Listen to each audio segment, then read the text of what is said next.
A very warm welcome all of you. I hope you are doing well. My name is Nadeem. Welcome to Academy Social Work YouTube channel. जैसे कि हम last video में discuss कर रहे थे research, fundamental research, तभी कुछ sudden glitches आने की वजह से वीडियो वहाँ पर कट हो गया, लेकिन मैं यहीं से कंटिन्यू कर रहा हूँ। तो पिछली वीडियो जिसने नहीं देखी है, मैंने दो पार्ट्स में उसको अपलोड किया है, पार्ट 1 एंड पार्ट 2। पार्ट 1 जो है इसमें 30 मिनट्स का है एंड पार्ट 2 जो है 18 मिनट्स का है। जो रिमेनिंग क्वेश्चंस आपके रह गए हैं वो मैं इसमें कोशिश करूंगा आपको जल्द से जल्द MCQs को आपको दिखाने के लिए, थोड़ा कोशिश भी करूंगा ताकि स्लो दिखाऊं आपको, ताकि आप अगर स्क्रीनशॉट वगैरह लेना चाहो तो भी ले सकते हो। बाकी मैं कोशिश कर रहा हूँ ज़्यादा से ज़्यादा वीडियो आपको अपलोड करूँ, क्योंकि सिर्फ ये मैं आप यहाँ पर सिर्फ कोशिश कर रहा हूँ सिर्फ MCQs ही डिस्कस नहीं करके, मैं कोशिश कर रहा हूँ कि कुछ कंसेप्ट भी इसको साथ साथ बीच बीच में आपको बताता चलूँ, जो कि आपके एग्जाम पॉइंट ऑफ व्यू से आपके लिए बहुत बेहतर रहने वाला है। आपका एग्ज़ाम ज़्यादा दूर नहीं है, लेकिन मैं फिर भी कोशिश करूँगा कि पहले से ये PDF है इसको कवर कर लूँ, जितनी ज़्यादा हो सके उतनी कवर कर लूँ। बीच में कुछ कंसेप्ट्स आएंगे तो वो भी मैं आपको बताता चलूँ। तो बिना किसी देरी के, क्योंकि वीडियो की लेंथ बहुत ज़्यादा हो जाती है, तो इसलिए मैं बिना किसी देरी के शुरू कर दे रहे हैं आज की इस वीडियो को। तो वेलकम अगेन। तो शुरू करते हैं अपना फर्स्ट टॉपिक जो आ रहा है हमारे यहाँ पर, फंडामेंटल रिसर्च मैथडोलॉजी। अब फंडामेंटल रिसर्च मैथडोलॉजी में हम सबसे पहले से मैंने आपको बताया था कि रिसर्च का मतलब क्या है कि अगर मान लो यहाँ पर दो शब्दों से मिलकर बना है, री और सर्च, यानी कोई चीज़ को दोबारा से सर्च करना, तो उसको हम रिसर्च कहेंगे। इसका पर्टिकुलर डेफिनेशन है, लेकिन अभी फिलहाल में एग्जाम पॉइंट ऑफ व्यू से आपको थोड़ा सा स्पीड से थोड़ा बताता हूँ चीज़ों को, ठीक है। इसमें पूछा है कि कैरेक्टरिस्टिक्स क्या नहीं है किसकी, साइंटिफिक रिसर्च की। तो साइंटिफिक रिसर्च की ऑब्जेक्टिविटी ऑब्वियसली इसके कैरेक्टरिस्टिक्स है, रेप्लिकेबिलिटी, सिस्टमैटिक अप्रोच एंड इसका जो सही आंसर है नॉट कैरेक्टरिस्टिक वो है सब्जेक्टिविटी। मैंने अपनी लास्ट वीडियो में इसको बताया भी था, मैं यहाँ पर दोहरा भी देता हूँ। ऑब्जेक्टिविटी का मतलब है कि जो भी कोई आप रिसर्च करने जा रहे हो उसका कोई ना कोई उद्देश्य होना चाहिए, तो कोई उद्देश्य होगा आपका, ऑब्जेक्टिव होगा, तो ही आपकी वो रिसर्च जो है रिलायबल है ना। और यहाँ फिर अगला वर्ड है रेप्लिकेबिलिटी। रेप्लिकेबिलिटी का मतलब है कि अगर कोई रिसर्च आपने की है, अगर आपकी कुछ फाइंडिंग्स आई हैं, तो उस मेथड को कोई भी करेगा सेम उसी पैटर्न से रिजल्ट सेम ही आना चाहिए। अगर फॉर एग्जांपल अगर हमने कोई भी साइंटिफिक एक्सपेरिमेंट किया है, उस एक्सपेरिमेंट करने के बाद अगर पर्टिकुलर एक फॉर्मूले से हम चलते हैं, चलने के बाद हमें जो फाइंडिंग्स मिलती हैं वो सेम होनी चाहिए, वो रेप्लिकेट होनी चाहिए, तो ही हमारी रिसर्च क्या है, ऑथेंटिसिटी मानी जाती है और मानी जाती है कि वो साइंटिफिक रिसर्च है, ठीक है। तो इसका क्या है, रेप्लिकेबिलिटी होना चाहिए और सिस्टमेटिक अप्रोच के साथ इसको चला जाए। सब्जेक्टिविटी इसका आंसर नहीं होती, इसकी कैरेक्टरिस्टिक्स नहीं है साइंटिफिक रिसर्च की, ठीक है। अब रिसर्च स्टडी में मैंने बात की थी इंडिपेंडेंट वेरिएबल और डिपेंडेंट वेरिएबल, दोनों बताया था मैंने अपनी लास्ट वीडियो में। थोड़ा सा ब्रीफ करके मैं रिकॉल करूंगा ताकि जो देख रहे हैं उनको भी, जो आप पहली बार देख रहे हैं उनको भी समझ में आ जाए, ठीक है। तो वेरिएबल मतलब कोई भी पर्टिकुलर यूनिट, आप मान के चलिए दो होते हैं वेरिएबल, होते कई प्रकार के हैं, लेकिन मेजरली अभी आप इसमें समझ के चलिए तो वेरिएबल होता है आपका इंडिपेंडेंट, एक होता है आपका डिपेंडेंट वेरिएबल। दो प्रकार के वेरिएबल होते हैं आपके। तो इंडिपेंडेंट वो वेरिएबल है जिसको अगर हम चेंज करते हैं तो उसको चेंज करने पर जो उसका डिपेंडेंट वेरिएबल वहाँ पर उसका असर दिखाई देगा। फॉर एग्जांपल मैंने आपको एग्जांपल दिया था लास्ट वीडियो में, एक कार या व्हीकल, कोई भी ABCD व्हीकल जितने में आप माने, और फ्यूल, अगर हमारी कार की संख्या बढ़ती है, अगर नंबर ऑफ रजिस्ट्रेशन बढ़ते हैं व्हीकल के, तो ऑब्वियसली डिमांड किसकी बढ़ेगी, फ्यूल की डिमांड बढ़ेगी, चाहे पेट्रोल, डीजल या CNG कोई भी फ्यूल हो, तो फ्यूल की बढ़ेगी। तो ये क्या है, कार क्या है, इंडिपेंडेंट वेरिएबल है, और उसके ऊपर डिपेंडेंट वेरिएबल क्या है हमारा, फ्यूल, तो वो हमारा डिपेंडेंट वेरिएबल। अगर नंबर ऑफ व्हीकल रजिस्ट्रेशन घटते जाएंगे तो फ्यूल की जो डिमांड है वो भी कम हो जाएगी, तो क्या है, डिपेंडेंट वेरिएबल है। तब इसमें पूछा है क्या, रिसर्च मेथड इंडिपेंडेंट वेरिएबल क्या है, तो वेरिएबल दैट इज मैनिपुलेटेड और चेंज, जो कि चेंज किया जा सकता है। इसका ऑप्शन यही आंसर आ गया हमारे सामने, तो सही आंसर इसका हो जाएगा ए, ठीक है। तो इंडिपेंडेंट वेरिएबल, ठीक। अब उसके बाद हाइपोथेसिस की मैंने बात की। हाइपोथेसिस क्या होता है, हाइपोथेसिस मतलब होता है एक एजुकेटेड गैस। जब हम किसी चीज़ के बारे में एक कंसेप्चुअल एक धारणा रखते हैं मन में कि इसका आउटकम ये हो सकता है, जब हम पर्टिकुलर लॉजिक सीक्वेंस के हिसाब से, सिस्टमेटिक अप्रोच के साथ, लॉजिक रीजनिंग के साथ जब हम किसी कंक्लूजन पर पहुंचते हैं तो उसको हम बोलते हैं हाइपोथेसिस।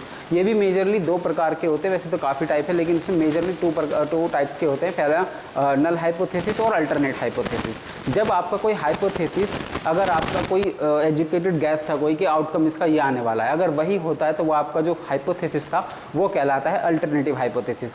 लेकिन जब अगर वो रिजेक्ट हो जाए, वैसा रिजल्ट ना आए जैसा कि आपने एक्सपेक्ट किया था, तो उस समय उसको क्या बोलते हैं हम, नल हाइपोथेसिस, यानी कि वो रिजेक्ट हो गया है, ठीक है। अब उसने पूछा है कि in which types of research hypothesis testing most commonly, तो मोस्ट कॉमनली जो है एक्सपेरिमेंटल में रिसर्च होगी।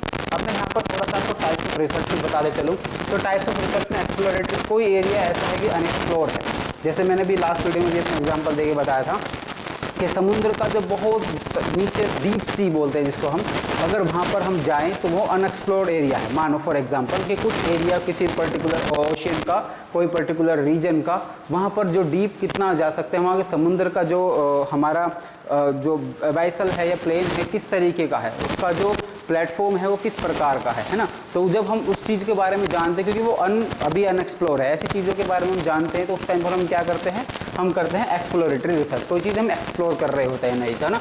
तो एक होता है डिस्क्रिप्टिव रिसर्च। डिस्क्रिप्टिव रिसर्च वो रिसर्च होती है जब हम यथास्थिति कोई चीज़ ऐसी है उसके बारे में जब हम जानते हैं, उसको रिसर्च करके सर्वे करके जब हम उसके बारे में जानते हैं कि चीज़ वाकई में एक्चुअल क्या है, तो उसको हम बोलते हैं डिस्क्रिप्टिव रिसर्च। इसके लिए बेस्ट एग्जांपल मैं आपको दूं तो हमारा सेंसस, जैसा आपको पता है कि हर 10 साल के अंदर हमारा सेंसस होता है।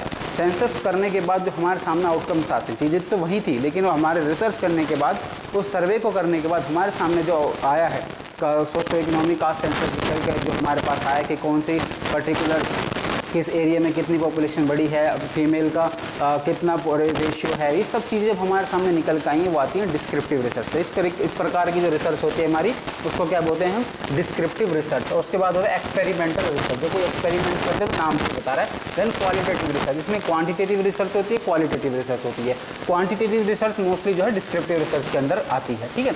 अभी हम बात करें क्वालिटेटिव रिसर्च, जिसमें कि हम गुणवत्ता, सोशल साइंस से मोस्टली जो है क्वालिटेटिव या फिर जो मिक्स्ड मेथड को हम इस्तेमाल करते हैं, क्वांटिटेटिव प्लस क्वालिटेटिव, तो मिक्स्ड मेथड को भी हम इस्तेमाल करते हैं, ठीक है। तो भी हम जानना है बस इसके बारे में। मैंने ये टाइप्स ऑफ रिसर्च भी बता दिया आपको। रिसर्च की टॉपिक से सवाल आ सकता है आपके लिए, क्योंकि 75 क्वेश्चंस ओनली वो पूछेगा आपसे, वो भी सब्जेक्ट डोमेन के, तो इसलिए क्वेश्चन यहाँ से बन सकता है आपकी जानकारी के लिए, इसलिए मैं बताता चल रहा हूँ। That is experimental research. तो ऑप्शन क्या होगा इसका, hypothesis testing mostly common is experimental. Hypothesis सभी में होगा, लेकिन मोस्टली कॉमन पूछा है कि एक्सपेरिमेंटल, ठीक है। उसके बाद the research approach that starts with theory then starts through observation is known as deductive approach. एक होता है इंडक्टिव अप्रोच, एक होता है डिडक्टिव अप्रोच। अभी फिलहाल इतना ज़्यादा डीपली 2-3 सवाल भी बहुत बड़ी वीडियो हो जाएगी, इसलिए मैं भी थोड़ा सा आपको बस आंसर बताते चल रहा हूँ। अगर यहाँ पर पूछे कि टेस्ट, यहाँ पर पूछा कि कौन सी रिसर्च की अप्रोच स्टार्ट होती है थ्योरी से और and then test through observation, तो वो होती है हमारी डिडक्टिव अप्रोच, ठीक है। इसका वाइस वर्सा होता है हमारा इंडक्टिव अप्रोच का, ठीक। उसके बाद रिसर्च डिजाइन और सैम्पलिंग की अगर हम बात करें तो longitudinal study the best describes study that, मतलब लॉन्जिट्यूडनल जो वर्ड भी अपना आप में बता रहा है लॉन्जिट्यूडनल स्टडी, उसमें ये कि कोई भी रिसर्च, कोई भी स्टडी बहुत लंबे पीरियड ऑफ टाइम के लिए हो रही है, कुछ पर्टिकुलर वेरिएबल्स हैं या सैंपल साइज है, उसी पर हम अक्रॉस टाइम अलग अलग समय पर उसी पर हम रिसर्च कर रहे हैं, उसी पर जानकारी कर रहे हैं, इकट्ठा कर रहे हैं, तो उसको हम लॉन्जिट्यूडनल स्टडी बोलते हैं। तो इसका एग्जाम्पल क्या हो जाएगा, ये कंपेयर डिफरेंस नहीं, ये नहीं है, observe the same group over a long period of time, तो इसके लिए बोलते हैं क्या, और इसको बोलते हैं लॉन्जिट्यूडनल स्टडीज, ठीक है। उसके बाद which of the following is a probability sampling method. Probability sampling method क्या है, तो प्रोबेबिलिटी, नॉन प्रोबेबिलिटी। प्रोबेबिलिटी में ये होता है कि जब भी कोई आपका यूनिवर्स है, यूनिवर्स मतलब आपका सैंपल साइज जिस पर आप रिसर्च करना चाहते हो, उसमें आपका 100% है आपका सिलेक्शन होने की, कोई भी सेलेक्ट हो सकता है, इसमें किसी प्रकार का आपका कोई इंटरफेयर नहीं है, आप कोई हर एक के पास मतलब 100% इक्वल चांस है सेलेक्ट हो जाने के, तो उसको बोलते हैं हम probability sampling. Non probability sampling उसमें होता है कि जिसमें कि कोटा सैम्पलिंग हो सकती है, हमारी स्ट्रेटिफाइड हो सकती है, जिसमें कि हम स्पेसिफिक पर्टिकुलर स्टेटा से ही बात करते हैं, जो कि हमारा रहता है कि हमें उसी से के साथ रिसर्च करनी है, उस पर्टिकुलर ABC जेंडर हो, कम्युनिटी हो या फिर रीजन हो, उसी के साथ काम करना है, और उसमें भी स्पेसिफिक हो गए और भी हम स्टेट लगाते हैं, उसमें फिल्टर लगाते हैं, ताकि हम सिर्फ और सिर्फ अपने टारगेट तक पहुंच जाएं, और बहुत कम लोगों के पास चांसेस रहता है कि उनको भी सिलेक्ट हो जाने का। तो इस प्रकार से हम उसको बोलते हैं क्या, नॉन प्रोबेबिलिटी। लेकिन प्रोबेबिलिटी में 100% हर किसी के पास ऑप्शन होता है, चांसेस रहते हैं सेलेक्ट हो जाने के रिसर्च के अंदर। तो उन्होंने पूछा विच of the following is the probability sampling method, तो इससे स्ट्रेटिफाइड रैंडम सैम्पलिंग। स्ट्रेटिफाइड अगर हम करें, मान लो हमें ओल्ड एज चाहिए, तो जितने भी ओल्ड हैं 60+ है सभी का नंबर आ सकता है। हमें वुमेन चाहिए तो वुमेन में सभी आ सकती हैं, चिल्ड्रन तो चिल्ड्रन में सभी आ सकते हैं। लेकिन और स्पेसिफिक अगर होकर जाए, एज क्राइटेरिया लगाएं, फिर उसको रीजन क्राइटेरिया लगाएं, फिर रेट क्राइटेरिया लगाएं, तो बहुत सारे क्राइटेरिया के साथ जब निकलते हैं तो जब नॉन प्रोबेबिलिटी हो जाता है, ठीक है। तो मैं आपको कॉन्सेप्चुअल क्लैरिटी भी साथ साथ इसमें करता चल रहा हूँ, तो इसलिए मैं आपसे बता रहा हूँ, थोड़ा वीडियो लंबी हो जाए तो थोड़ा देखना। A sample in which very every method of the population has an equal chance of being selected is called. मुझे लगता नहीं पीछे बताने के बाद आपको इसका आंसर नहीं कर पाएंगे क्या, इसका आंसर आप बहुत इजीली कर पाएंगे, बहुत अच्छे से कर पाएंगे। तो मैंने बताया क्या, रैंडम सैम्पलिंग, जो कि रैंडम सैम्पलिंग है, किसका, प्रोबेबिलिटी का भी है, रैंडम सैम्पलिंग इसका नाम है, ठीक है। उसके बाद which of the following sample technique is most suitable when the population is heterogeneous, यानी कि अलग अलग प्रकार से हैं, मतलब ना तो विशेष रूप से महिला है, ना पुरुष है, ना बच्चे हैं, हेट्रोजेनिटी है वहाँ पर, ठीक है, होमोजेनिटी नहीं होकर हेट्रोजेनिटी है ना। तो उसमें है स्ट्रेटिफाइड सैम्पलिंग, इसका आंसर क्या है हमारा stratified sampling. Data collection analysis में which of the not following method is not a primarily data collection, primary data collection और सेकेंडरी डेटा कलेक्शन दोनों चीज़ें भी यही बताता चलूँ। प्राइमरी वो होता है जिसको आप खुद से इंटरव्यू कंडक्ट करो, क्वेश्चनरी डिज़ाइन करो, शेड्यूल्स बनाओ और फिर जाकर डेटा एक्सट्रैक्ट करो, उसको बोलते हैं प्राइमरी। सेकेंडरी वो जो ऑलरेडी एग्जिस्ट है, लाइक बुक है, जर्नल है, न्यूज़पेपर है और पब्लिश आर्टिकल्स हैं वगैरह वगैरह, उन सबको जो एग्जिस्टिंग लिटरेचर है उसको पढ़ो तो उसको सेकेंडरी बोलते हैं, ठीक है। अब इसमें पूछा टेक्निक, तो इसमें क्या है गवर्नमेंट रिपोर्ट्स, तो देखो क्वेश्चनरी मैंने आपसे बताया, ऑब्जर्वेशन आपकी होती, गवर्नमेंट रिपोर्ट्स आपने खुद नहीं बनाई होंगी, वो सरकार बनाती है, तो इसलिए वो थर्ड हो गई। इंटरव्यूज जो आप खुद कंडक्ट करते हो। तो अब इससे एक चीज़ और ध्यान रखो, जब भी आप इस तरीके का एमसीक्यूज अटेम्प्ट करने के लिए रखो तो इसमें हमारे 3 चीज़ और क्लियर हो रही है। क्या क्लियर हो रही है? एक सही तरीका है और कम समय में ज़्यादा प्रोडक्टिविटी लाने के लिए सही तरीका ये है, अप्रोच ये है कि उसने पूछा नॉट प्राइमरी, तो इसका मतलब एक कोई नॉट प्राइमरी और बाकी कौन होंगे? सारे प्राइमरी होंगे। तो प्राइमरी डेटा कलेक्शन के मेथड कौन कौन से, अब ये जानने की ज़्यादा जरूरत नहीं है, यहाँ पे हमें मिल गई, ये तीनों प्राइमरी के हैं, चाहे वो क्वेश्चनर हो, ऑब्जर्वेशन हो या इंटरव्यू हो, ठीक है। अब बस एक है जो गवर्नमेंट रिपोर्ट्स है, वो क्या है हमारा हमारा नॉट प्राइमरी, यानी क्या हो गया वो सेकेंडरी हो जाएगा। तो 3 हमें यहाँ पर जानने को मिल गए कि प्राइमरी डेटा ये 3 है और नॉन प्राइमरी डेटा इसमें, और जो मैंने अदर चीज़ें बताई आपको वो सेकेंडरी डेटा में आ जाएंगे, ठीक है। तो अब उसमें Likert scale primary use to measure, इसमें नॉमिनल, ऑर्डिनल, इंटरवल और रेशियो। अब इसमें क्या, ये नॉमिनल का मतलब किसी भी चीज़ का नामांकन करना, कोई भी चीज़ है उसका हम नाम करते हैं, ऑर्डर भी देते हैं, रैंकिंग करते हैं उसकी, इंटरवल उन दोनों का बीच का डिफरेंस, फिर उसके साथ साथ के रेशियो, उन दोनों के बीच का रेशियो। तो हमारा जिसमें पूछा जो लिकर्ट स्केल है वो हमेशा बात करता है ऑर्डिनल की, रैंक देते हैं हम उसमें कि अगर आपको किसी, या मान लो क्लास चल रही है, ये क्लास है, अब इस क्लास है, मेरे यूट्यूब पर इतनी सारी वीडियोज़ अपलोड हैं, आप उसमें मैं कहूँ आप मुझे रेट करिए, तो मैं यहाँ पर लिखूँ 1 2 3 4 5 6 7 8 और उसके बाद यहाँ पे लिखूँ गुड, न्यूट्रल और वेरी गुड, इस तरीके से अगर मैं यहाँ पर लिखूँ, फिर आप उसमें नंबरिंग करें मुझे 1 2 3 4 5 6, जितना भी आप नंबर करेंगे तो उस हिसाब से आप क्या कर रहे हैं, वो ऑर्डरिंग कर रहे हैं, ऑर्डर कर रहे हैं, मुझे ऑर्डिनल डेटा दे रहे हैं, जो कि लिकर्ट स्केल का एग्जाम्पल है, ठीक है। तो The measure of how well a research instrument consistently measure what is the intends to is called, वो है reliability। क्या है? reliability उसकी होनी चाहिए, accuracy 19-20 चलेगी, validity भी उसकी होनी, लेकिन इसमें जो है मोस्ट जो है important instrument जो consist हैं वो है हमारा reliability। Which statistical test is most appropriate to compare means of 2 independent group? means mode median, ये अलग बेसिक स्टेटिस्टिकल पोर्शन है, ये शायद आपसे स्पेसिफिक इतना ना पूछे वो, लेकिन मैं आप बोलोगे तो मैं बता दूंगा बाद में, है ना। मीन, मोड और मीडियन, ये तीनों अलग अलग चीज़ हैं। मीन वो है कि जो किसी चीज़ का एवरेज है, मोड वो है कि कोई पर्टिकुलर संख्या है, कोई पर्टिकुलर नंबर जो बार बार उसमें अकर हो रहा है, तो उसको बोलेंगे मोड, और उसका मीडियन जो है उसका बीच का रहेगा, ठीक। तो उसको बोलेंगे मीन्स, मोड और मीडियन। मीन्स को हम एवरेज के नाम से भी याद रखते हैं। तो अब इसमें पूछा which statistical test is most appropriate to compare the means of 2 independent groups, तो उसका सही आंसर हमारा टी टेस्ट। और टी टेस्ट में जब भी हमारे जो सैंपल साइज होता है वो 30 से कम होता है, इसलिए हम टी टेस्ट करते हैं, ठीक है, जब 2 ग्रुप के अंदर, जब हमें मीन पता हो, है ना। उसके बाद in hypothesis testing type 1 error occurs, जब मैंने बताया आपको अल्टरनेटिव हाइपोथेसिस और नल हाइपोथेसिस। अल्टरनेटिव हाइपोथेसिस तब है आपका कोई भी पर्टिकुलर एक हाइपोथेसिस था, वो आपका एक्सेप्ट हो जाता है, एक्सेप्ट हो गया तो वो अल्टरनेट हाइपोथेसिस हो गया, ठीक है। अगर रिजेक्ट हो गया तो वो नल हाइपोथेसिस हो गया। लेकिन आपका सही था, रिजेक्ट हो गया, और गलत था, एक्सेप्ट हो गया, तो उस केस में क्या बोलेंगे, तो उसमें बोलेंगे टाइप 1 एरर और टाइप 2 एरर। टाइप 1 एरर जब बोलते हैं हम, जब आपका null hypothesis, the true null hypothesis is rejected, जब आपका नल हाइपोथेसिस जो है रिजेक्ट हो जाए, उसको टाइप 1 एरर हम बोलेंगे। The research ethics and reporting writing, plagiarism in research refers to. Plagiarism किसको बोलते हैं, ये सवाल बन सकता है आपसे। प्लेजरिज्म बोलते हैं, हिंदी में बोले तो साहित्यिक चोरी। हिंदी में एक शब्द आपको लंबे समय तक याद रहेगा, मैं ऐसा शब्द इस्तेमाल कर रहा हूँ, जिसको बोलते हैं साहित्यिक चोरी, प्लेजरिज्म, है ना। तो अब इसमें पूछे प्लेजरिज्म का क्या मतलब है रिपोर्ट राइटिंग के अंदर, तो इसमें आपके सामने ऑप्शन है यूजिंग आउटडेटेड डेटा रिसोर्स या फैब्रिकेटिंग डेटा, ये अलग चीज है। Presenting someone else work as one's own, यानी कि हम किसी और का डेटा, किसी और की रिसर्च, अपनी रिसर्च बना के पब्लिश करें, रिपोर्ट राइटिंग में उसको यूज करें, उसको साइट कोटेशन कोट भी ना करें, तो उसको बोलते हैं प्लेजरिज्म, यानी कि साहित्यिक चोरी, ठीक है। तो इसका सही आंसर क्या है हमारा C, presenting someone else work as one's one's work, ठीक। Which of the following is not a principle of ethical research, तो इन्फॉर्म कंसेंट, ये इसमें कोर्सन ऑफ पार्टिसिपेशन, यानी कि जबरन जो है ये पूछा है कि इसमें एथिक्स का प्रिंसिपल कौन सा नहीं है। तो इन्फॉर्म कंसेंट ऑब्वियसली एथिक्स का पार्ट है, कॉन्फिडेंशियलिटी ऑब्वियसली पार्ट एथिक्स का पार्ट है, वॉलेंटरी पार्टिसिपेशन भी एथिक्स का पार्ट है कि हम वॉलेंटरी करें, उनको मजबूर ना कर दें कि आपको तो करना ही पड़ेगा। जैसे वही कोर्सन ऑफ पार्टिसिपेशन, यानी पार्टिसिपेंट्स का कोर्सन नहीं करना है, ठीक है, ये हमारा एथिक्स के खिलाफ है।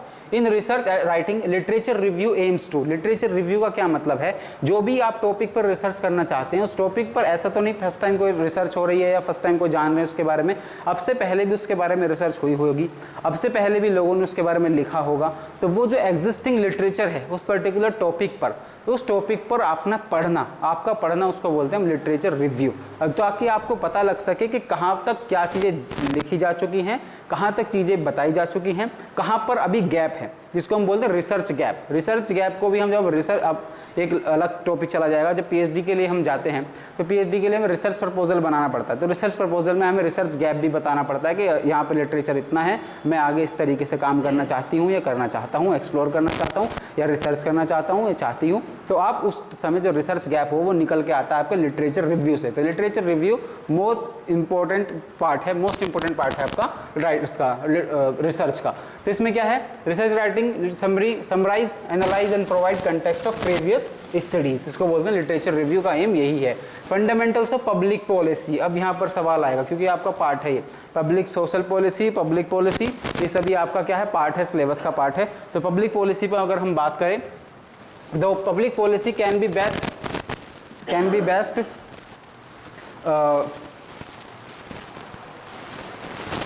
ये public policy can be best defined as a set of government rules and regulations, decision making process that involves private organization, government action, inaction, addressing public issues, policies formulated by political parties for elections, ठीक है।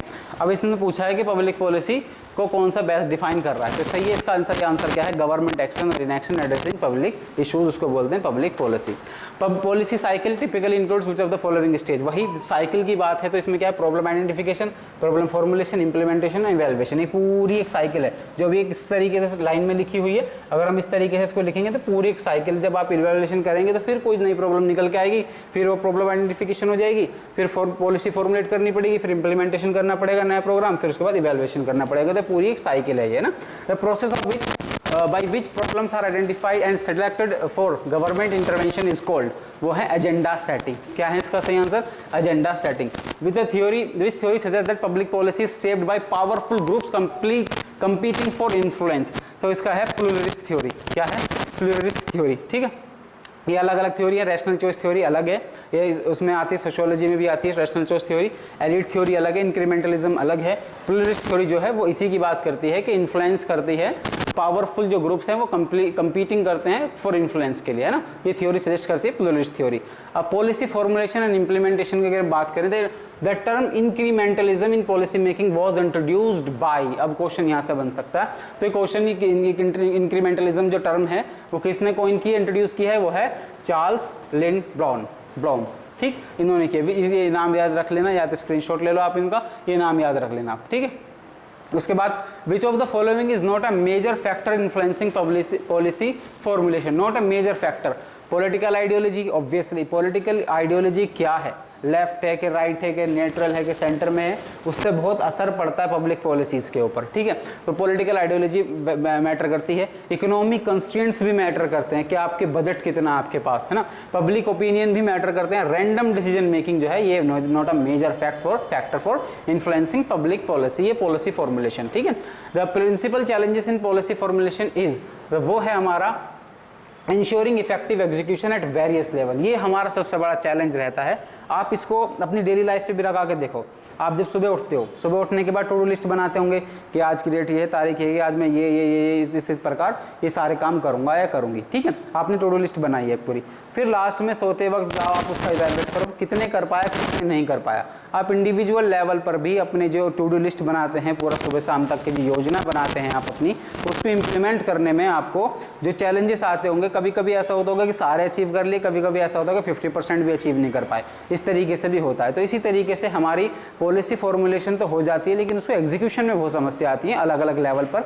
मैं ये समझता हूँ कि जो policy formulation करने वाला जो एक अलग ग्रुप है, वो उसके बाद एग्जीक्यूट करने वाला एक अलग ग्रुप है, उन दोनों के बीच में कोऑर्डिनेशन ही नहीं हो पाता है। वो समझ नहीं पाते हैं कौन सी चीज़ किस लिए डिज़ाइन की गई है, किसके पीछे क्या फिलोसफी है, वो सिर्फ उनको एग्जीक्यूट करने के लिए दिया जाता है। तो इसलिए शायद वो सही रूप से नहीं कर पाते हैं और सिर्फ एक फौरी तौर पर एक कॉलम पूरा करने के लिए काम होता है। तो ये मेरी पर्सनल ऑब्जर्वेशन है, ठीक है।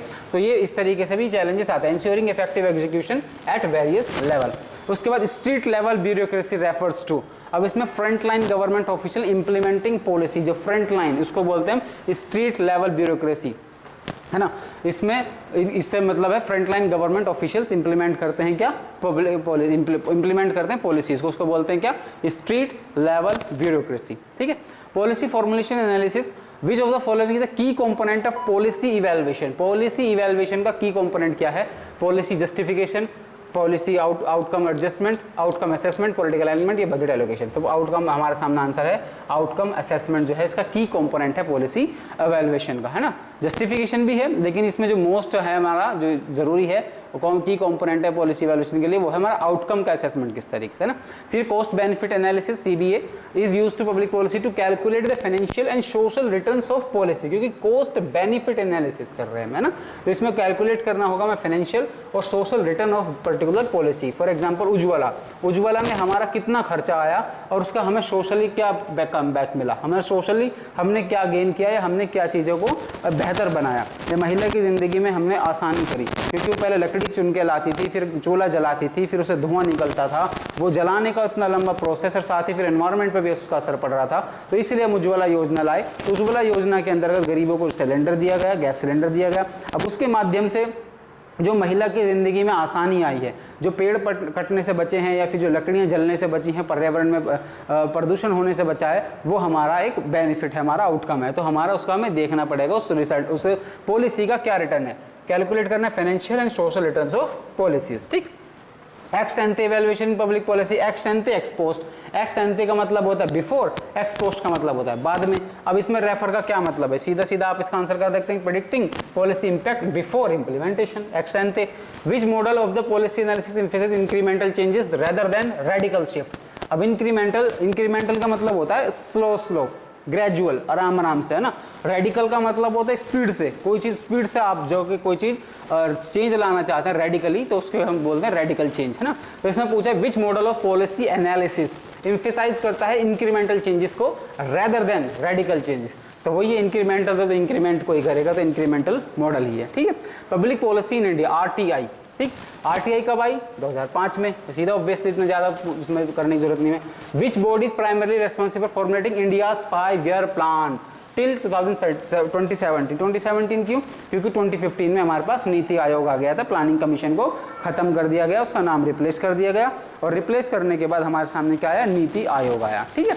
नीति आयोग में हमारा अब ये पूछा है कि रेस्पॉन्सिबिलिटी किसकी थी 5-year प्लान बनाने की, तो ऑब्वियसली जो मैंने आपको बताया नीति आयोग है। अभी फिर हमारे पास क्या आ गया था, प्लानिंग कमीशन था पहले, जो 1950 में पहली फाइनेंस कमीशन प्लानिंग कमीशन आई थी 5 year के लिए। और हाँ, ये कौन सी कंट्री से ली गई थी, ये आपके लिए सवाल है।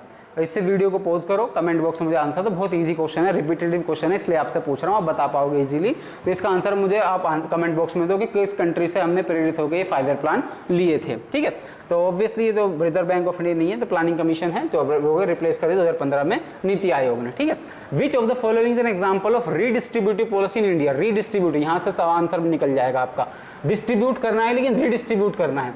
इसमें आपका goods and services tax, Mahatma Gandhi MNREGA जिसको बोलते हैं, स्वच्छ भारत या नेशनल, मनरेगा जो है आपका, ये रीडिस्ट्रीब्यूशन पॉलिसी को रिफ्लेक्ट करती है, एग्जाम्पल है ना। ये एक टैक्स है, ये फिर इसमें क्या एम्प्लॉयमेंट देते हैं, हम लोगों को रोजगार देते हैं, उनको रोजगार देंगे तो रोजगार के माध्यम से उनके सामने अवसर आएंगे, उनके जीवन व्यापन में सुधरेगा, स्टैंडर्ड ऑफ लिविंग्स बेहतर होंगी, तो हम कहीं ना कहीं उनके लिए रीडिस्ट्रीब्यूट कर रहे हैं। जो टैक्सेस लगाए हैं हमने लोगों से, जो इनडायरेक्ट टैक्स, डायरेक्ट टैक्स के माध्यम से पैसा अर्न किया है, लेकिन उसका हम लोगों को काम दे रहे हैं जिस काम से वो लोग अपना जीवन यापन को बेहतर बना पा रहे हैं, तो इसलिए उसको मनरेगा इसका बेस्ट एग्जांपल है रिडिस्ट्रीब्यूशन पॉलिसी का। National policy in education 2020 focus किस पर करती है? प्रमोट करना प्राइवेटाइजेशन ऑफ एजुकेशन नहीं, skill development, digital education, flexibility in learning, जैसे 522 अभी आपके सामने क्वेश्चन आएगा उसका भी, है ना। और साथ ही साथ इसमें बोल दिया कि आप इन और आउट, एग्जिट और एंट्री कभी भी कर सकते हैं in during your higher education, तो वो भी फ्लेक्सिबिलिटी दी गई है इसके अंदर। Governance and policy impact, good governance is characterised by all of the following except, अब देखो गुड गवर्नेंस के हमें सब अच्छा पता लग जाएगा सिवाय एक के जो कि नहीं है, वो एक्सेप्ट है ना। Transparency obviously, accountability, arbitrary decision making बिल्कुल ऑब्वियसली रॉन्ग है, एक्सेप्ट हो जाएगा रूल ऑफ लॉ।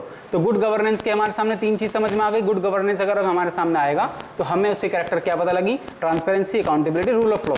लेकिन आर्बिट्रेरी ऑफ डिसीजन मेकिंग ये नहीं है, तो एक्सेप्ट हमने कर दिया। तो गुड और गवर्नेंस की हमें तीन चीजें भी जानने को मिली। तो इस तरीके से अगर आप एमसीक्यूज को करोगे तो एक एमसीक्यू से आपके दो तीन कॉन्सेप्ट और क्लियर हो जाएंगे साथ साथ। New public management approach emphasis on efficiency, decentralisation and market driven governance. अब इस तरीके से करना है। जो न्यू पब्लिक मैनेजमेंट का आया है, जो पहले पब्लिक मैनेजमेंट होता था वो अलग अप्रोच से होता था, अब की जो अप्रोच है वो है एफिशिएंट होना चाहिए, डिसेंट्रलाइज होना चाहिए और मतलब पार्टिसिपेशन होना चाहिए लोगों का। एक ही सेंटर और जगह पर बैठकर सारे डिसीजन नहीं लेने, डिसेंट्रलाइज करना है, मार्केट ड्रिवन गवर्नेंस हमें करना है। विच of the following is not a method of policy analysis, policy analysis का मेथड नहीं है। स्टेक होल्डर एनालिसिस है, कॉस्ट बेनिफिट एनालिसिस है, Delphi technique obviously is a method of policy analysis. Opinion polling, ये opinion polling नहीं है, इसका सही आंसर क्या है हमारा? डी, ये नहीं है। अब इसमें पता लगे पॉलिसी एनालिसिस किसके कौन कौन हो सकते हैं? Stakeholder analysis, cost benefit analysis या फिर आपका डेल्फी टेक्निक। ये तो मैं आपसे दोनों से शेयर कर चुका हूँ क्या है डेल्फी टेक्निक, क्या है ये भी आपको बताता चलूंगी। क्वेश्चन बन सकता है, कहीं पूछ लेंगे डेल्फी टेक्निक रेफर्स टू, ऐसा करके सवाल आ सकता है।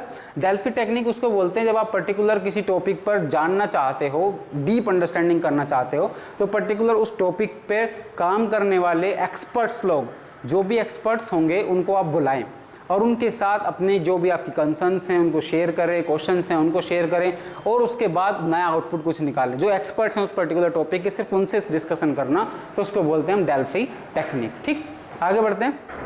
क्वेश्चन नंबर 11, ये छूट गया। Which of the following role of technology in public policy analysis enhancing data driven decision making, बहुत ईजी रहेगा, है ना। फंडामेंटल ऑफ इंडिविजुअल बिहेवियर की अगर हम बात करें, not a factor influencing individual behaviour in an organisation. अब इसमें पूछा है पर्सनैलिटी, बिल्कुल करता है। पर्सनैलिटी क्या है? वो इन्फ्लुएंस करता है इंडिविजुअल के बिहेवियर को। ऑर्गेनाइजेशनल स्ट्रक्चर बिल्कुल इफेक्ट करता है इंडिविजुअल के बिहेवियर को। ऑर्गेनाइजेशन का स्ट्रक्चर कैसा है? कल्चरल बैकग्राउंड भी इन्फ्लुएंस करता है इंडिविजुअल के बिहेवियर को। तो हमें पता लगा तीन चीज क्या है इन्फ्लुएंस करती है इंडिविजुअल के बिहेवियर को। एक चीज हमने जानी, इसका सही आंसर भी जान लेते हैं, बोलते हैं ग्रुप थिंक। ग्रुप थिंक उसको बोलते हैं जब कॉमन ग्रुप बैठा है जिसमें हम सब एक दूसरे की पहले से जानते हैं या फिर एक दूसरे के प्रति हमारे चाहते हैं कि हमें कॉमन उस पर आंसर पे पहुंचे और किसी के हम खिलाफ ना बोलें, हम एक कॉमन उस पर आ जाएं बिना किसी मतभेद के, हम जल्द से बस एक कॉमन डिसीजन पर आ जाएं, उसको बोलते हैं हम ग्रुप थिंक। ठीक है, बिना किसी कन्फ्रंट्रेशन के हम कॉमन एक ऑब्जेक्ट उस पर आ जाएं, निष्कर्ष पर आ जाएं, तो उसको बोलते हैं हम ग्रुप थिंक। ठीक है, तो ये क्या फैक्टर है? Not a factor for influencing individual behaviour, क्योंकि वो ग्रुप बिहेवियर है। ठीक, उसके बाद big 5 personality traits model includes all of the following except openness to experience, सही है। न्यूरोटिसिज्म बिल्कुल। ऑथोरिटेरियनिज्म, ये ट्रेट्स नहीं है, सॉरी ट्रेट्स नहीं है, ये ऑथोरिटेरियनिज्म ट्रेट्स नहीं है। कंसंटाइजेशन, कंसाइसियस,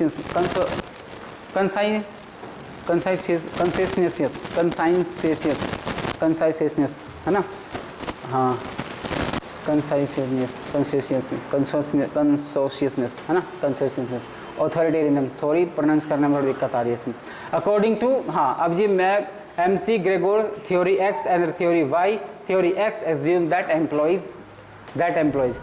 अब जो है इसका है avoid work need to be control. इसमें जो मैगन्स की थ्योरी है, theory X and theory Y, वो एज्यूम करती है कि avoid work need to control, जो भी अवॉइड वर्क हो रहा है उसको कंट्रोल करने की जरूरत है। होथोर्न इफेक्ट, ये बहुत अच्छा है जानने के लिए। होथोर्न इफेक्ट क्या होता है?